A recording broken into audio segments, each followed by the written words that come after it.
Bonjour à tous et bienvenue sur tabsoracoustique.com pour un nouveau cours de guitare en vidéo.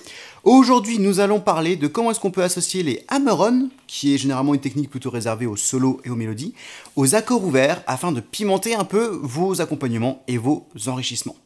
Alors évidemment, si on parle de hammer-on, il faut déjà savoir faire des hammer-on. C'est quelque chose que j'ai déjà abordé dans un cours, il y aura le lien en haut de la vidéo et dans la description.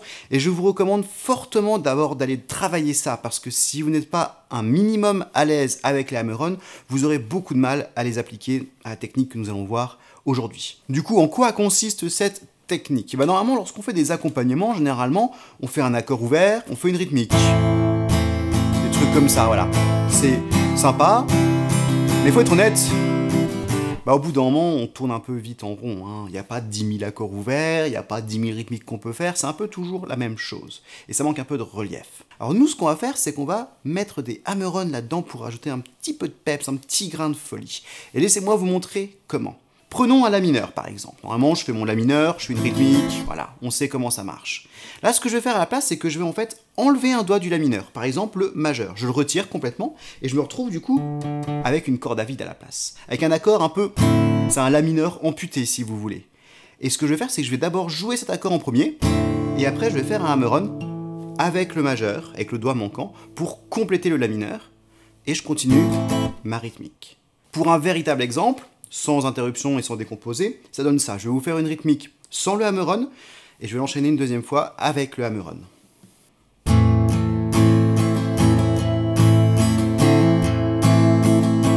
Je le refais sans, avec.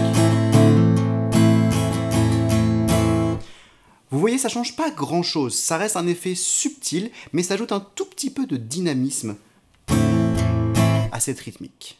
Dit comme ça paraît assez simple. On enlève un doigt, on fait un hammer-on. Dans la pratique, c'est forcément un petit peu plus compliqué, ça demande un petit peu d'entraînement, et on va être confronté à quelques problèmes. Le premier problème on va être confronté, c'est de se poser la question, avec quel doigt est-ce qu'on va faire ça? Sur quels accords est-ce qu'on va faire ça? Parce que si on réfléchit un petit peu, lorsque je prends un la mineur ou n'importe quel autre accord et que je retire un doigt, en fait, j'enlève pas de note dans mon accord. Ce qui se passe, c'est que je remplace une note, celle qui était frétée par le majeur, par la corde à vide, une autre note.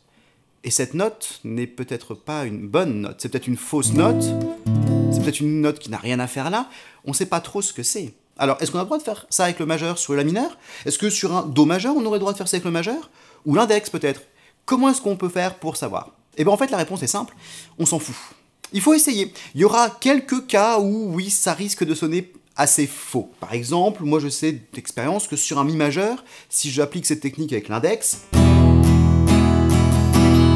je trouve ça carrément moche. Après, c'est peut-être juste moi, mais moi je trouve ça moche, donc je vais éviter de le faire à cet endroit-là. Quand on fait cette technique, on va à chaque fois en fait jouer l'accord amputé, qu'on va immédiatement suivre du hammer-on. Du coup, la note qui est jouée à vide, qui est peut-être une note fausse, peut-être une note dissonante, est suffisamment courte pour que ça ne pose pas de problème. On s'en rend presque pas compte qu'il y a une fausse note. Ce qu'on entend, c'est qu'il y a eu un changement, et c'est ce changement-là qui apporte un petit peu de dynamisme. Au final, il faut donc expérimenter sur différents accords avec différents doigts. Posez-vous la question, est-ce que ça sonne bien si je fais un hammer-on avec ce doigt sur cet accord?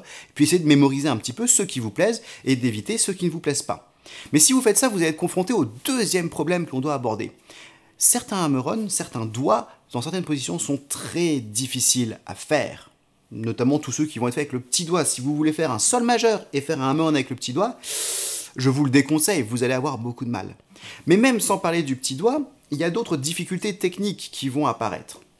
Par exemple, le hammer-on avec le majeur que j'ai fait avant sur l'accord de la mineur. En soi, un hammer-on avec un majeur, c'est pas très difficile. Si vous avez déjà travaillé un tout petit peu les hammer-on, vous vous rendrez vite compte que c'est même un des hammer-on les plus faciles à faire. Mais là, on a une difficulté supplémentaire dans le fait que le reste de la main est figé dans une position précise pour l'accord. Donc au lieu de faire un hammer-on avec le majeur, un peu comme on veut, ce qui est facile, on est obligé de le faire avec très peu de liberté de mouvement. Pire encore, on est aussi confronté au problème des cordes à vide. Parce que si on fait un hammer-on avec le majeur ici en case 2 de la corde de Ré, il faut que je fasse attention de ne pas venir étouffer la corde de La à vide, qui elle, fait partie de l'accord de la mineure. On est parti d'un accord amputé, on veut rajouter la note qui nous manquait, mais on ne veut pas pour autant couper d'autres notes au passage. Une autre difficulté qui peut apparaître avec ces histoires de cordes à vide, ce serait dans le cas du La mineur avec l'annulaire par exemple. Si je retire mon annulaire, pour que l'effet fonctionne correctement, il faut que la corde de Sol sonne à vide. Mais si ça se trouve, lorsque vous retirez votre annulaire, vous allez peut-être vous rendre compte que votre majeur bloque la corde de Sol, ou que l'index bloque la corde de Sol. Auquel cas, votre position, l'effet ne marchera plus très bien, et c'est un peu dommage. Donc face à ces difficultés techniques, j'ai 2-3 petits conseils à vous donner. Premier conseil, soyez très vigilant à ce que vous faites. Faites gaffe aux notes qui doivent sonner et aux notes qui ne doivent pas sonner, aux cordes à vide, etc., etc. Ça ne vaut pas le coup d'appliquer cette technique si vous étouffez la moitié des cordes au passage. Ce serait vraiment dommage. Deuxième conseil, essayez de bien arrondir vos doigts. C'est le meilleur moyen pour être sûr que vous n'étoufferez pas de cordes par inadvertance.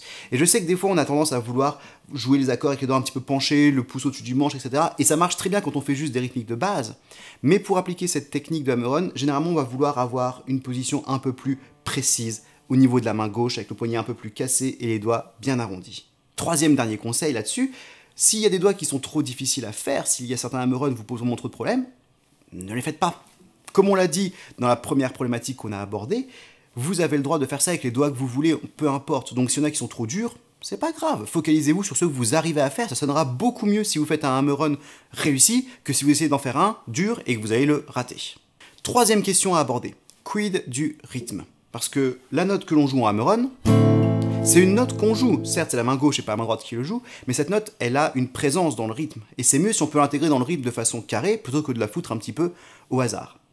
C'est d'autant plus important de se poser cette question que beaucoup trop de gens, lorsqu'ils apprennent les hammer-on, au début, apprennent les hammer-on en mode « je le fais le plus vite possible », sans aucune notion rythmique. Et ça, c'est dommage. Ça peut avoir sa place en musique, mais il faut aussi savoir faire des hammer-on rythmés. Alors comment est-ce qu'on va faire ça? Fort heureusement, il y a une technique assez simple. Si vous prenez une rythmique classique, vous allez avoir des coups vers le bas et des coups vers le haut, n'est-ce pas? Prenons une rythmique toute bête, on va faire bas, bas, bas, bas, haut. Simple, bas, bas, bas, bas, haut. Et bien ce qu'il faut vous dire, c'est que le hammer-on, en fait, va devoir remplacer un coup vers le haut. Et on va le faire toujours sur le premier temps. Donc dans ma rythmique que je viens de vous donner, là, j'ai fait bas, bas, bas, bas, haut, je vais imaginer que j'ai un coup vers le haut juste après le premier coup vers le bas. Comme si je faisais bas, haut, bas, bas, bas, haut. C'est assez logique jusque-là. Sauf que ce coup vers le haut, je ne vais pas le jouer. C'est le hammer-on qui va être fait à cet endroit-là. Ça va faire bas, haut, entre guillemets, bas, bas, bas, haut. Voilà, comme ça. Bas, hammer-on, bas, bas, bas, haut. Et vous voyez, si je le fais comme ça avec un tempo un petit peu plus élevé,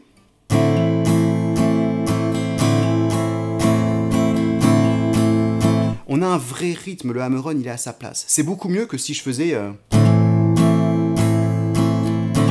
Là, il tombe un peu comme un cheveu dans la soupe, il sort de nulle part, on comprend pas trop, on perd beaucoup du groove.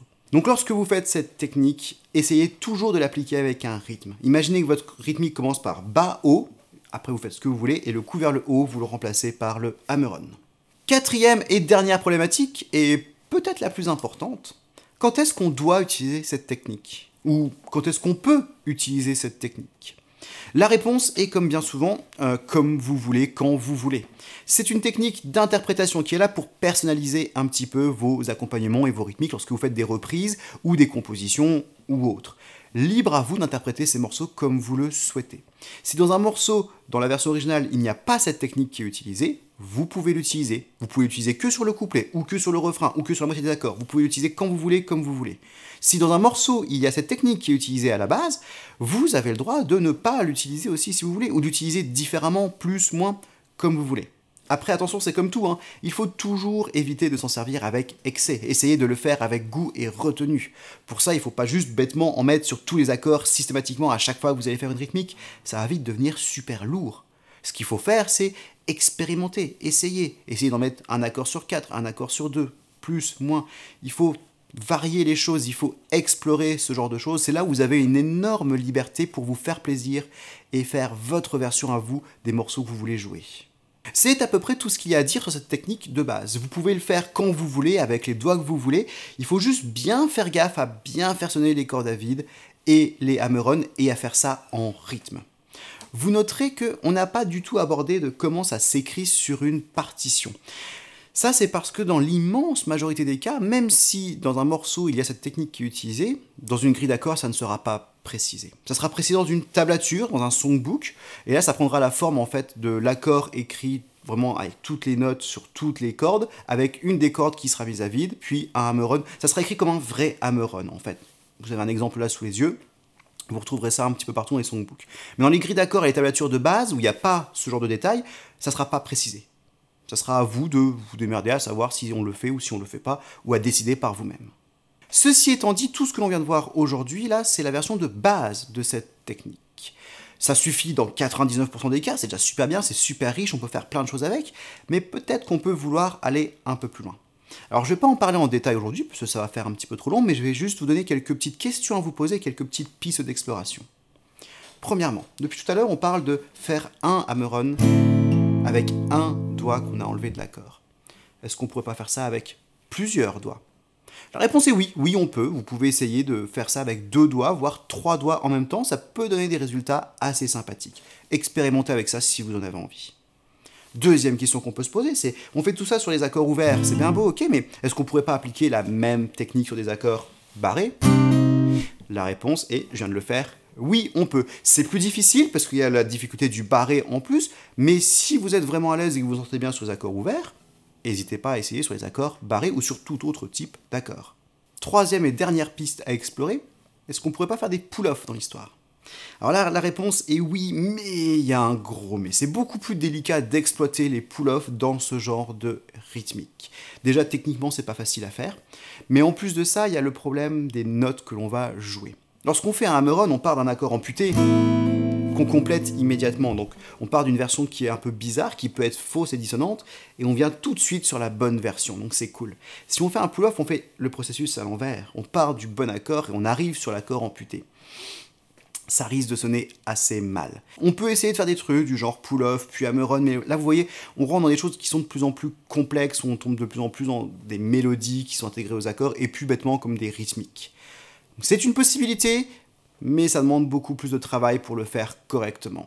Sur ce, c'est la fin de ce cours. J'espère que vous n'hésiterez pas à essayer cette technique, à l'intégrer dans vos rythmiques, dans vos morceaux préférés. Dites-moi ce que vous en pensez. Si vous avez des exemples de morceaux où vous trouvez que ça sonne super bien, n'hésitez pas à laisser un commentaire pour partager ça avec les autres.